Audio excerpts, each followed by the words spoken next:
चलिए हम बात करते हैं आज मुंगेज़ मेथड की। मुंगेज़ मेथड क्या है और इसका कहाँ पर यूज़ होता है। तो मुंगेज़ मेथड का यूज़ पार्शियल डिफरेंशियल इक्वेशन को सॉल्व करने के लिए होता है और किस तरह से ये यूज़ होगा वो हम क्वेश्चन के जरिए समझेंगे। पहला क्वेश्चन लेते हैं हम r is equal to t. तो आर टी आप जानते हो क्या होते हैं। तो स्टार्टिंग आपको क्वेश्चन की इस तरह से करनी है। सबसे पहले आप डी पी को आप लेकर चलोगे। dp क्या होता है is equal to partially differentiation of p with respect to x into d x plus partial differentiation of p with respect to y into d y. तो ये आपका इस तरह से आप इसको लिख लोगे, ठीक है। अब यहाँ पर आप इसको और इसको जो इनका सिंबल होता है r और s उसमें इसको लिख लोगे तो आपके पास ये आ जाएगा। इसी तरह आप डी क्यू को यहाँ पर उसको भी ऐसे एक्सपेंड करोगे और उसको सिंबॉलिक फॉर्म में आप यहाँ पर लिख लोगे। इसके बाद आपका जो नेक्स्ट स्टेप है यहाँ पर वो क्या है, ये और ये इन दोनों को लोगे और यहाँ से निकालोगे आर की वैल्यू। आर की वैल्यू कैसे निकालोगे, ये जो टर्म है इसको पहले इधर ले जाओगे तो आपका आएगा d p minus s d y, ठीक है ये। और क्यों इसके बाद क्योंकि यहाँ पे dx मल्टीप्लाई में है r के तो वो नीचे चला जाएगा तो यहाँ से इस तरह से r की वैल्यू निकल गई। सेकंड से आप निकालोगे t की वैल्यू।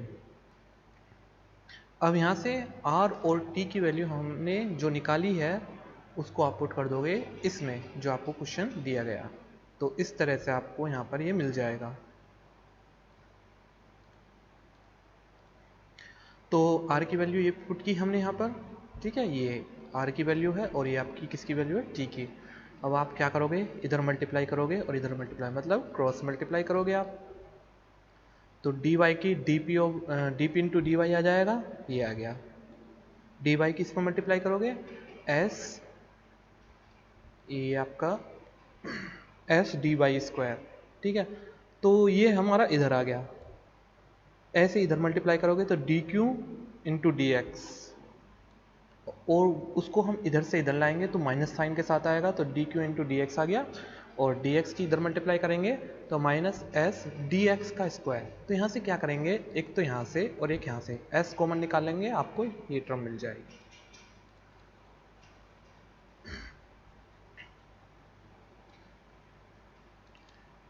अब जो है आपका वो है मुंगेज़ सब्सिडियरी इक्वेशन। ये आपको इक्वेशन याद रखनी है, ठीक है, और साथ के साथ ये वाली भी। तो इसके बाद अब आपको यहाँ पर R S T R T V इनकी वैल्यू चाहिए। ये कहाँ से आएंगी, आपके क्वेश्चन से। क्वेश्चन में जो आपको इक्वेशन दी थी आर इजिकल टू टी, यहाँ से निकालेंगे। कैसे, आपको ध्यान रखना होगा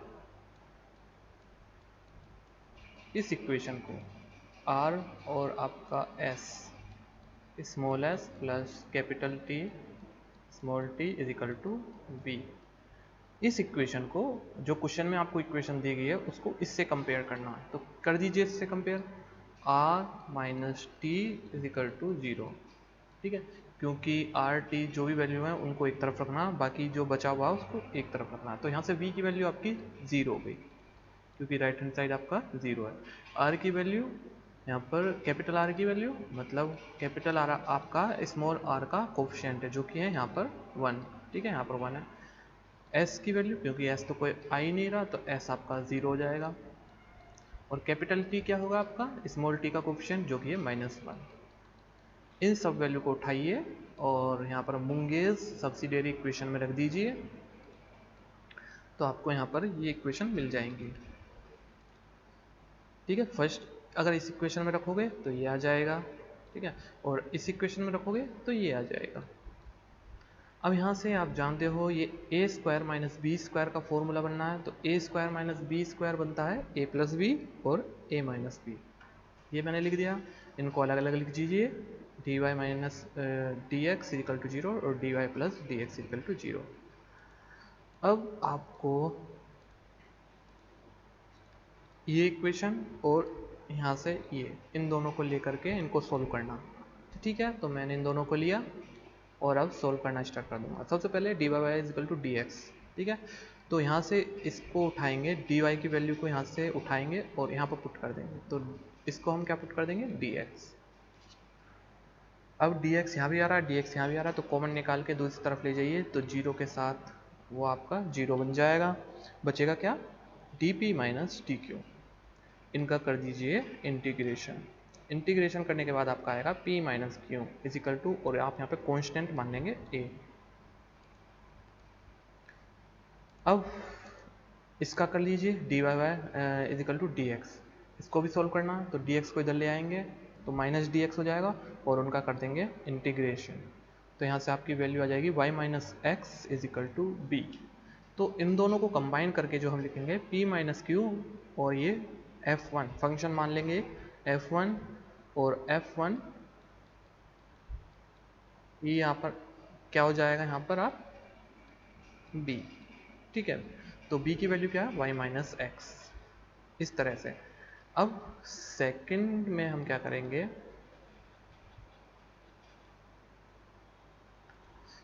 एक बार अब हम इसका और इसका यूज़ तो कर चुके हैं, ठीक है। अब हम करेंगे इसका और इसका यूज़। तो इन दोनों के कॉम्बिनेशन से आप जब इसको सॉल्व करोगे तो आपको ये निकल के आएगा p plus q is equal to f two y plus x, ठीक है। ये आप सॉल्व करके निकाल लोगे, जैसे मैंने यहाँ पे ये इसको किया था।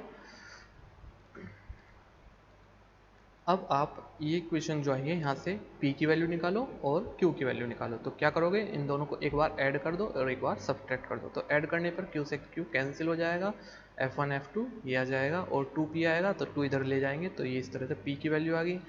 इस एक बार जब सब्ट्रैक्ट करोगे तो आपको q की वैल्यू मिल जाएगी, और p और q की वैल्यू को आप क्या करोगे, इस इक्वेशन में पुट कर दोगे। ये आपने पहले भी देखी है इक्वेशन, लैग्रांज ऑक्सिलरी इक्वेशन, जब आप वहाँ पर करते थे तो लास्ट में आप p और q की वैल्यू को इसी में पुट करते थे, ठीक है। यहाँ पे कर देंगे तो आपको ये मिल जाएगी।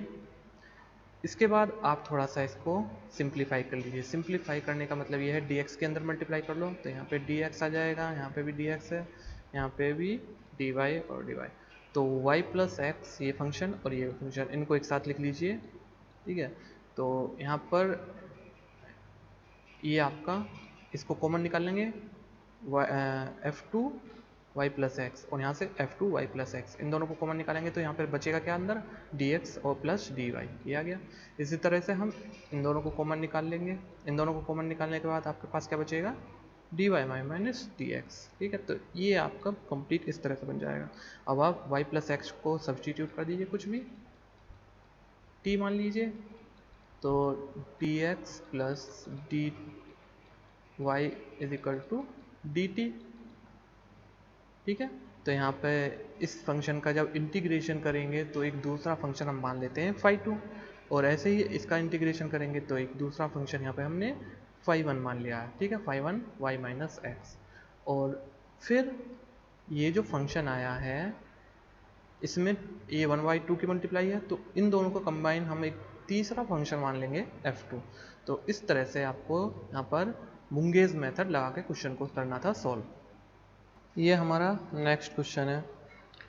तो जैसे ऊपर क्वेश्चन में हमने आर टी की वैल्यू निकाली थी उसी तरह से यहाँ पर निकाल लेंगे, और क्योंकि आर तो है नहीं, टी की वैल्यू यहाँ पर पुट कर देंगे, पुट करेंगे और इसको सॉल्व करेंगे, ठीक है, ये आ जाएगा।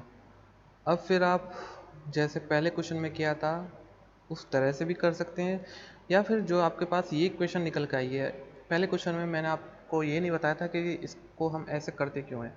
इसमें क्या करते हैं, जो s के साथ वाला पार्ट है उसको अलग लिख लेते हैं, और जो आपका ये जो पार्ट जो बचा हुआ पार्ट है उसको अलग लिख लेते हैं। तो ये पार्ट मैंने अलग लिख लिया, और इसके साथ जो है ये इस वाले पार्ट को अलग लिख लिया। तो पहले क्वेश्चन में भी आप देख सकते हो, तो या तो वो वाला मेथड वहाँ पे भी सेम आ रहा है और यहाँ पे भी वो सेम आ जाएगा, ठीक है।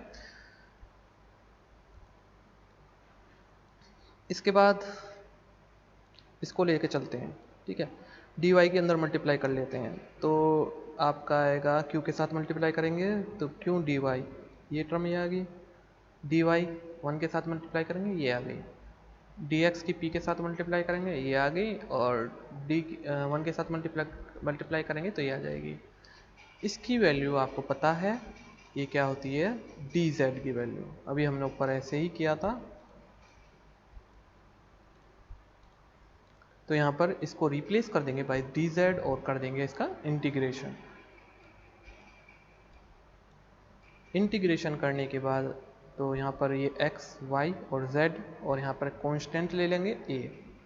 अब हम क्या करेंगे, फर्स्ट इक्वेशन का यूज़ करेंगे। ये तो हमने सेकंड इक्वेशन यूज़ किया था, अब फर्स्ट का यूज़ करते हैं। तो यहाँ से आप देख सकते हो डी क्यू आपका ज़ीरो हो जाएगा, ठीक है। अगर इस पार्ट को उधर ले जाओगे तो डी क्यू आपका ज़ीरो बन जाएगा और इसका इंटीग्रेशन करोगे तो आपका क्यू आ जाएगा और आपका एक कांस्टेंट आ जाएगा जिसको कि हम b मान लेते हैं। और फिर उसके बाद जैसे मैंने आपको पहले भी ऊपर भी कराया था कि ये जो b कांस्टेंट है इसको मान लेते हैं एफ ए की वैल्यू क्या है x plus y plus z. तो आपके पास ये निकल के आ गया। क्यों क्या होता है, partially differentiation of z with respect to y। तो ये आ गया आपके पास। अब इस इक्वेशन में क्या करते हैं, y के रेस्पेक्ट में कर रहे हैं हम यहाँ पर पार्शियली डिफ्रेंशिएट, तो x को मान लेंगे यहाँ पर कांस्टेंट, ठीक है। तो हम क्या करेंगे, इस इक्वेशन में x को कांस्टेंट मान करके इसको इंटीग्रेट कर देंगे, ठीक है। तो इंटीग्रेट करने के बाद आपका इस फंक्शन का इंटीग्रेशन क्या होगा, अगर dy के रेस्पेक्ट में इसको इंटीग्रेट कर रहे हैं तो एक दूसरा फंक्शन मान लेंगे phi x plus y plus z. और क्योंकि यहाँ पे x को कांस्टेंट माना है तो हम कांस्टेंट क्या मान लेंगे, x का कोई भी फंक्शन जो कि मैंने यहाँ पर माना हुआ। तो इस तरह से आपको ये क्वेश्चन यहाँ पर मुंगेस मेथड से करने थे।